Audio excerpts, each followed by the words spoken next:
Hey, welcome back everyone. Another ultimate timing video. Today we're going to be looking at the live timing screen.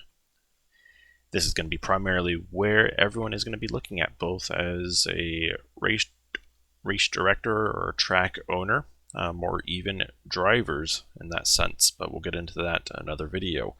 So here we have currently set up a qualifier for box stock. We have Logan and Kyle here currently sitting in the heat.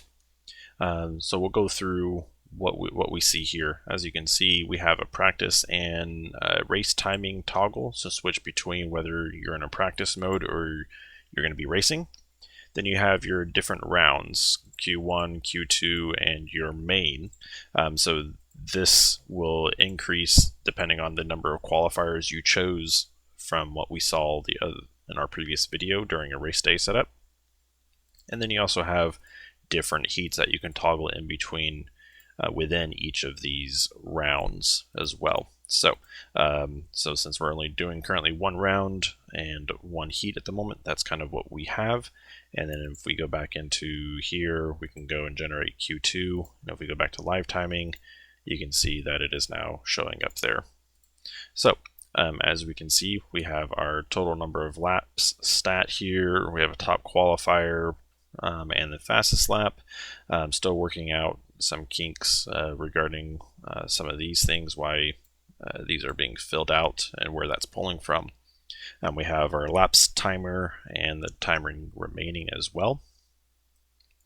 As we go down, we are now presented with like the timing screen of, your laps, the different stats of the race, where the race director will be able to see and announce throughout the race. These are all customizable. You can rearrange them accordingly to maybe what the race director would prefer to see. And then you can also have some toggles as well, as if you want to hide specific ones or show any additional metrics. This doesn't quite look great. Need to figure out that better as well. And then down here we have a trends, which I'll show you that in just a moment. So currently I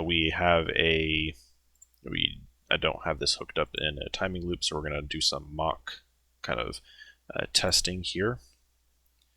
And now we have the mock turned on, and we can see now here we have the car or the driver, the model car they're using, the transponder number, and whether they are ready or not. You can manually toggle these as well. So normally it'd be like not ready, and then as they pass the loop, it turns to ready. So this checking in warm up, this timer specifically is to help ensure race days move smoothly, but also at a regulated time. Everyone understands from the get-go, hey, race director announces, all right, your 2-minute warm-up has started, or whatever time that you'd want to set, which we can get into in another video. This starts counting down. Everyone then is held to that same time. So this way, if you decide to, in those 2 minutes, you're needing to finish charging your batteries, you have an issue with your car, you have that time allotted in it. If you didn't get to warm up driving, that's on you. There is an option to add like a 1-minute grace to add to that timer in case someone needs that. You can do that as well, but at least then this sets that precedence from a race director and from a driver perspective here. Once that's done, you could turn that off, and then you can go ahead and start the race. 5, here. 4, 3, 2.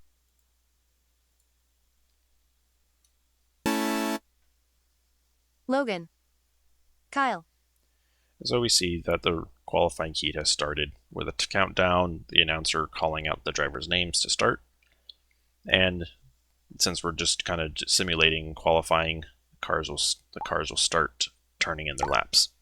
As you'd expect, it places them in the position based on their lap times right now, and reorients them in real time.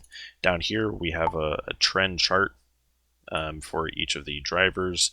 Lap after lap, it'll show that, and obviously if we are running a longer period of time, there'll be more laps counted.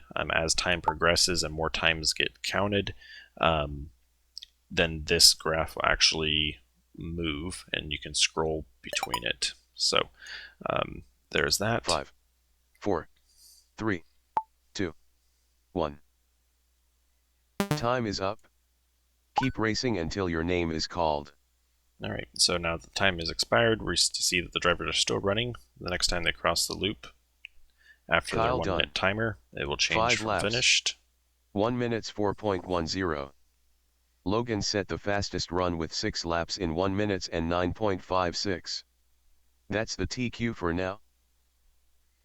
And so there we are. So there is a example of a qualifying heat, and we are done. Now we can see that Logan has set the TQ pace, also has the fastest lap, and we see consistency percentage, best lap average, and then gaps, interval, things like that. Metric, this is dependent on qualifying, but that's not little, I think, more of a bug why that's showing up than anything else. So yeah, this is the live timing screen, and hopefully this is insightful. Hopefully this is much easier from a running of a race program.